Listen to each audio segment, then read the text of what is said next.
I'm laughing too much. You guys stop and delete it. Hey, this is Justice with Tiny Home Toy Hauler, and today I'm going to walk you through our recent... Stop. Okay.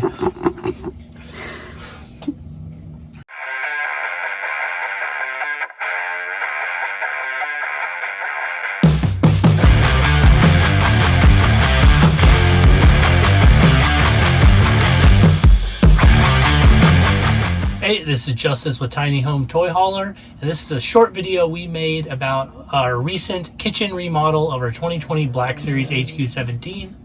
So our old sink was just small, inconvenient, so we decided to replace it.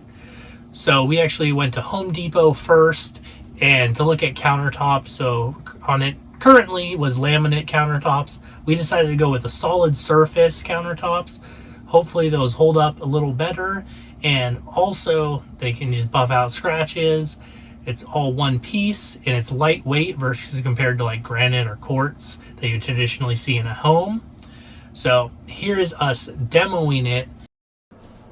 Right here I am using the SharkBite disconnect. I believe it's the 3/8 size. So even though these connections are in millimeters, the actual tool to disconnect those and make it a lot easier is the SharkBite one that you can pick up. I think I got this one from Ace, but I think Home Depot and everyone has it as well, and even Amazon. So I'll see if we can do a link to an Amazon one in the description below. And there's a little red clip on those usually. Ours didn't have it for some reason.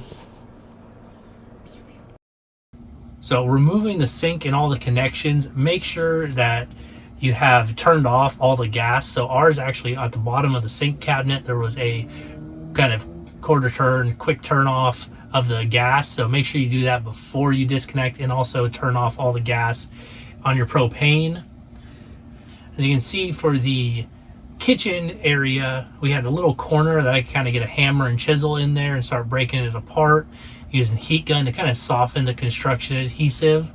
This was a little more inconvenient on the end tables.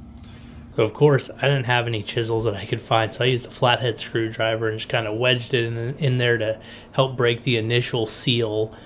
And then after that I was able to just use a dead blow hammer and knock out the rest of it, kind of break it loose. And then once I did end up breaking it loose, kind of had to wedge it. There was a screw from the fridge side to the back of it, so I had to kind of pry it out of there. And then after you do get it off, make sure you get all the old construction adhesive off. Again, you want to use a heat gun to really kind of loosen it up. So I used just a 18 volt Ryobi heat gun, and it worked really well. I use that thing a ton for electrical stuff. And after you do get it off, make sure it's all cleaned up like that, and then you can lay your new construction adhesive. So taking off the table, because what we did is we actually had our kitchen and our end tables and our table, we wanted them all to match.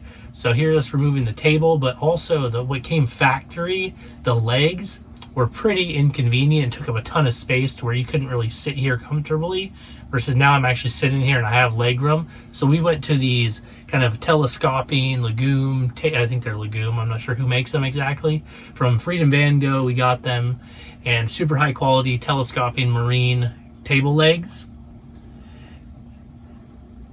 And then also we swapped out our drinking faucet.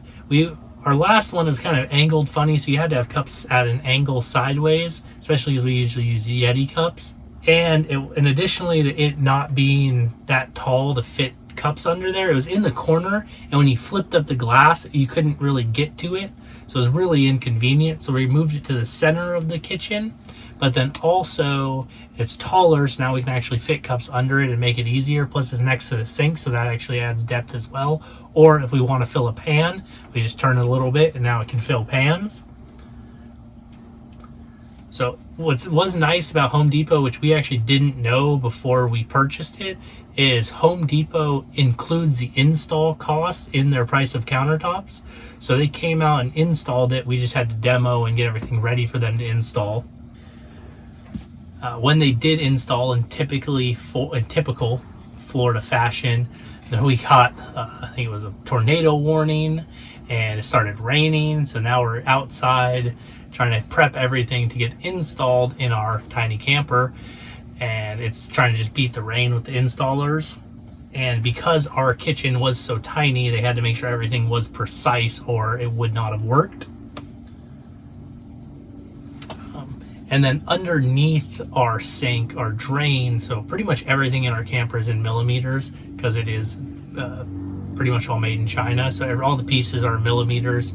So even our drain hoses and the PVC down there. So when we went to Home Depot, we tested all the different elbows they had and ended up having to buy one off Amazon to get the correct one.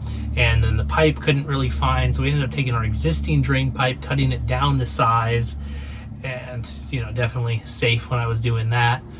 But the corner we did have to end up buying because it was like PVC glued in there, so couldn't really get it out. So cut it to size because the drain hole of our sink moved. And then we also had to test, this is us testing the water. So as soon as we did the initial water connections, since they are millimeter, we're using a barb fitting that I had to tighten up and everything. So on the barb fitting I used to connect the SAE to millimeter connections because of the faucet is SAE because it's in America, and then all of our hoses were millimeter, so I had to make sure it didn't leak there. And since we still didn't have the elbow, the 40 millimeter elbow from Amazon yet, had to put a bowl in to leak test it, but we really wanted to test out the different functions of the sink and kind of how much water flow and stuff it had. So we're making sure both full hot and full cold were working, as well as both at the same time, and then just kind of the different functions we had on the faucet. So kind of curious if we're going to use more or less water with it, since it does seem to flow a lot better than our old one. And then also had to leak test the drinking water nozzle. Testing the stove out. What is really nice, our new one, we can run both burners at the same time. Our old one only supported enough flow for one burner. But what we are a little concerned about is because of the size of the burners, it's bigger, so it goes farther back, so it's a little close to our window. So we may have to either come up with some kind of heat shield there, or we'll see what kind of happens once we start cooking on it. So we went as far forward as we could with the stovetop there, but because of the cabinet, we couldn't bring it further forward anymore. For our end tables, what I actually ended up doing was cutting them off. So I just set the saw to a depth, I think it was about 1/2 inch, which is how thick the old counters were. So the end tables, because there was really no lip, I couldn't get them off very well, and there wasn't an easy way to get a heat gun in there to kind of start loosening up that. So I ended up cutting them into sections and then heat gun and hammering them off, and that worked out pretty well. And then all that's holding these new countertops in is construction adhesive. So we went with, I think it was the platinum construction adhesive, and that stuff I've used to mount solar panels, boxes, a bunch of stuff, and it holds up really well. These counters are actually thicker than our last one, so we had to move the cabinet door up just a little bit. I think it was about 1/4 inch or so. And then final testing, once we did end up getting that elbow from Amazon, then we had to leak test and water test and everything again. So both the drinking water, the new faucet, and the drain, wanted to leak test everything, and it all came out well and no water leaks, so that was good.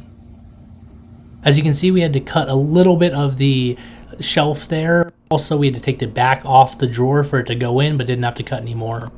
But the drawer is still fully functional. Thank you for watching our video. Down in the description is our Amazon affiliate links.